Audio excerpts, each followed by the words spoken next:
What if I told you that a single Instagram photo could unravel $1 million empire?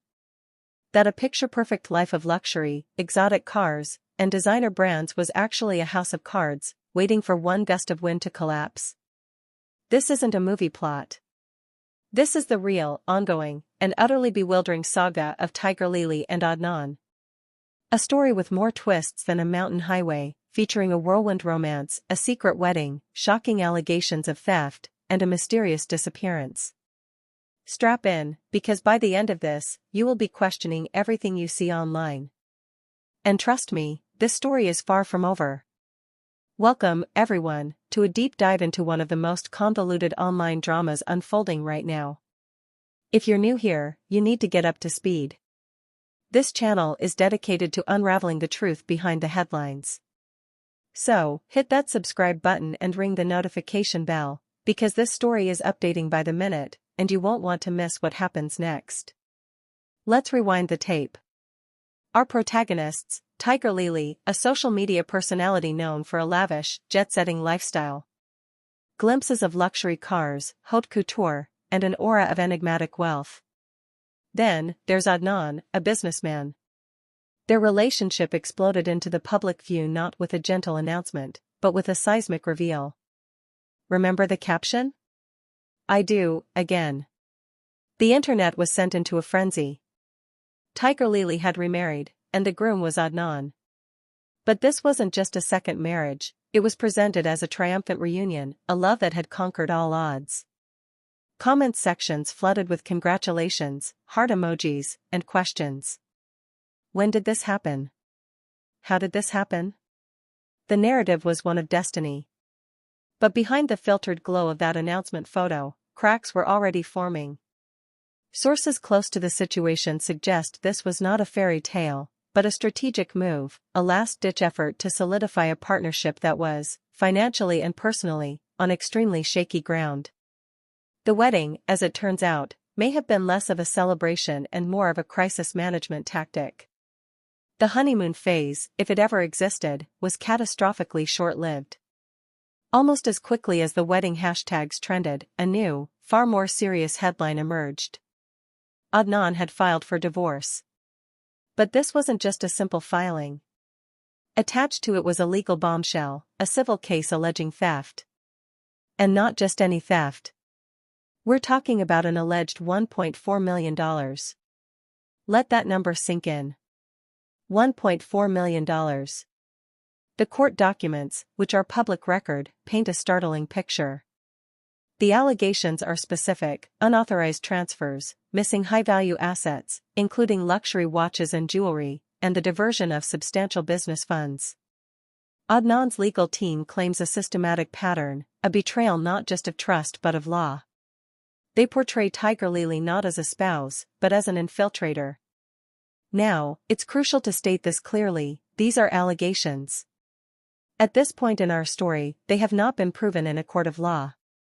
Tigerlily has not had her day in court to present her side regarding these specific claims. But the legal system has been set in motion, and the stakes could not be higher. Amy. So, where is Tigerlily in all of this? That is the million-dollar question, or rather, the $1.4 million question. Following the filing of these staggering claims, Tigerlily seemingly vanished from her established digital footprint. Her social media, once a constant stream of curated life updates, went eerily quiet. Then, sporadic, cryptic posts emerged from what appeared to be new, unverified accounts. Clues, perhaps, or deliberate misdirection. A blurry sunset over an unfamiliar skyline. A corner of a luxury hotel room that could be anywhere from Dubai to Monaco to Southeast Asia. The phrase "starting over" in a bio.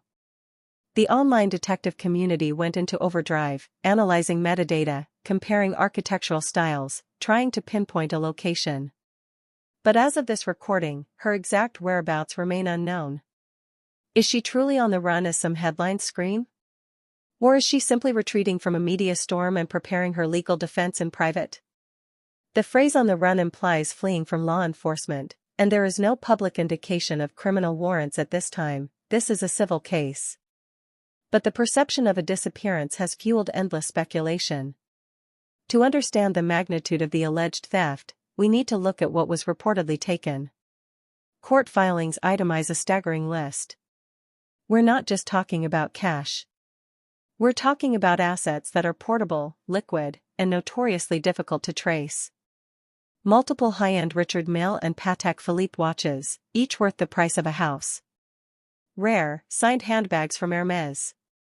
A collection of unset diamonds. The allegation is that these physical items, kept in secure vaults and safes, were accessed and removed. Furthermore, the claims delve into the digital realm, unauthorized wire transfers from joint business accounts to shell corporations overseas, payments to unknown third parties for consulting services that were never rendered, and even the siphoning of funds from branded partnership deals. It's a blueprint, the plaintiff argues, of financial dissipation. The defense, when it comes, will likely tell a completely different story, perhaps of gifted items, of rightful payment for services, of financial mismanagement by Adnan himself. But the sheer, audacious scale of the number is what has captured the public's imagination. The timeline here is absolutely critical, and it's where things get even murkier. We have the remarriage. Then, the almost immediate filing for divorce and the theft case. But whispers and leaked messages from supposed insiders suggest the problems began long before the wedding. Some allege the marriage itself was a condition, an attempt to create a legal and financial bridge to resolve pre-existing debts or obligations. Others suggest it was a final, desperate play for control over assets that were already slipping away. There are unverified claims of heated arguments over prenuptial agreements, or the lack thereof. There are screenshots, of dubious origin, discussing cash flow problems in Adnan's businesses months before the wedding. Was the wedding day a culmination of love, or the climax of a high-stakes pressure campaign? The sequence of events, romance, marriage, divorce, lawsuit, happened with such breathtaking speed that it feels less like a relationship and more like a rapidly escalating financial negotiation that spiraled completely out of control. The impact of this drama extends far beyond two individuals. There are businesses attached to these names. Brand deals, partnerships, sponsorships. When such a spectacular, scandalous lawsuit becomes public, other entities start to distance themselves. We've already seen silent deletions of collaborative posts from brand pages. Affiliate links have gone dead. In the world of influencer commerce, reputation is currency, and this story has triggered a bank run on trust. Furthermore, employees of their ventures are caught in the crossfire, facing uncertainty about their jobs and the viability of the companies they work for. The collateral damage is real and spreading. This isn't just a tabloid story, it's a case study in how personal meltdowns can trigger professional and financial avalanches. Now, let's talk about the legal labyrinth ahead. A $1.4 million civil theft case is a massive undertaking. The discovery process alone will be a forensic deep dive into years of bank statements, wire transfer records, text messages, emails, and acquisition documents for every luxury item. Forensic accountants will be hired to trace the flow of money across international borders. If assets are found to have been hidden or sold, Adnan's legal team can seek freezing orders, asset seizures, and judgments that could follow Tigerlily internationally, depending on the countries involved. On the other hand, Tigerlily's defense, once mounted, could challenge the very ownership of these assets. Were they gifts? Were they jointly purchased? Was there an informal partnership agreement that entitled her to these funds? The case could hinge on the nuance of a text message or the interpretation of a verbal agreement. This legal battle could take years, costing hundreds of thousands in legal fees, all while the public watches every motion filed. The online community reaction has been a spectacle in itself. Reddit threads have become war rooms, with factions forming. Team Adnan cites the cold, hard facts of the lawsuit as proof of guilt. Team Tigerlily argues this is a smear campaign by a powerful man to discredit and silence a woman who left him. Conspiracy theories abound. Is Tigerlily a master manipulator? Was Adnan involved in shady dealings and using her as a scapegoat? Are they both players in a larger, unseen game? Comment sections are battlegrounds. Every like on an old photo is analyzed. Every follow or unfollow is a headline. The audience has become a jury, delivering verdicts based on fragments of information, heavily influenced by their own biases about wealth, gender, and online persona. This social media trial is running on a parallel, much faster track than the actual court proceedings. Stepping back, this saga forces us to ask some very uncomfortable questions about the world of social media influence. How much of what we see is real? How much is leveraged? The backdrop of this entire drama is a lifestyle funded by, what, exactly? Traditional business? Investments? Or a complex web of credit, loans, appearance fees, and the constant pressure to maintain an illusion to secure the next deal? Tigerlily's feed was a masterpiece of aspiration. But this lawsuit pulls back the curtain, suggesting a reality of frantic financial maneuvering, where assets are moved, pledged, and used as collateral in a high-wire act with no safety net. It's a cautionary tale for the age of perceived wealth.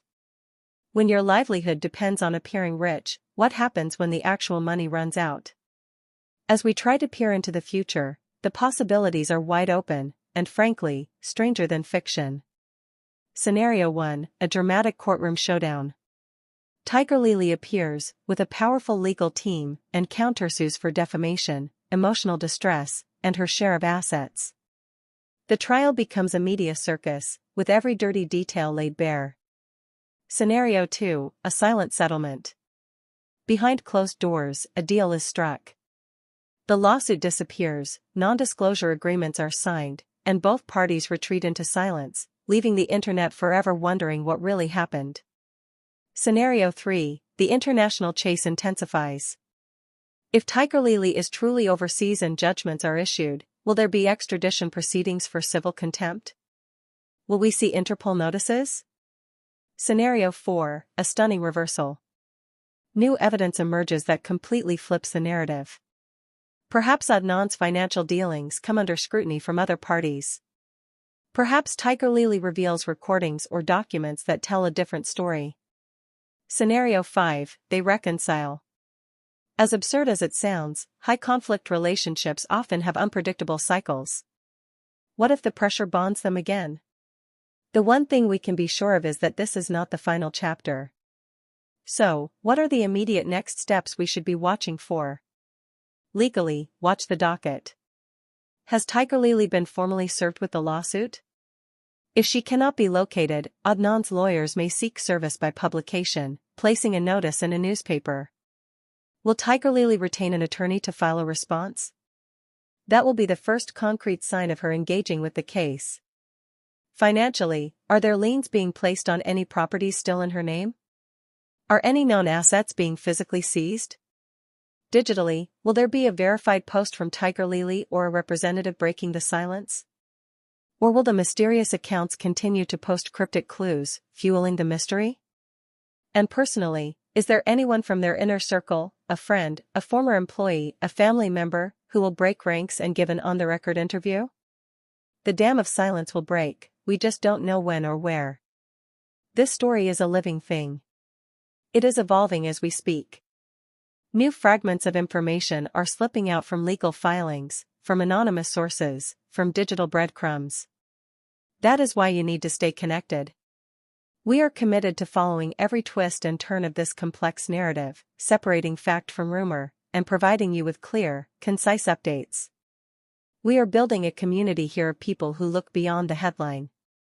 So, if you've made it this far, you're one of us. Your engagement is what allows us to dive deep into stories like these. Don't be a passive observer. Be part of the investigation. What do you think happened? Is Tigerlily a victim or a mastermind? Is Adnan a wronged man or a puppeteer? The comment section below is your podium. We read every single comment. Share your theories, your insights, your questions. Let's have a respectful but fierce discussion. Furthermore, if you have any credible information, and I must stress, credible, that could shed light on this case, feel free to reach out through our official channel email. We vet everything. And finally, help this community grow. If you found this deep dive valuable, if you want to be here for the next major update in the Tigerlily and Adnan saga, then you know what to do. Like this video if you want more content that pulls back the curtain on the high-stakes world of online influence and real-world consequences. Subscribe and hit that notification bell. We post new content multiple times a week, and with a story this fast-moving, you'll want to be the first to know. And share this video. Share it with someone who loves a mystery, who questions the curated feeds, who understands that the most fascinating stories are the ones still being written. The final page of this story has not been turned. In fact, the next chapter is being written right now. We will be here, waiting to read it to you. Until then, stay curious, stay skeptical, and we'll see you in the next video.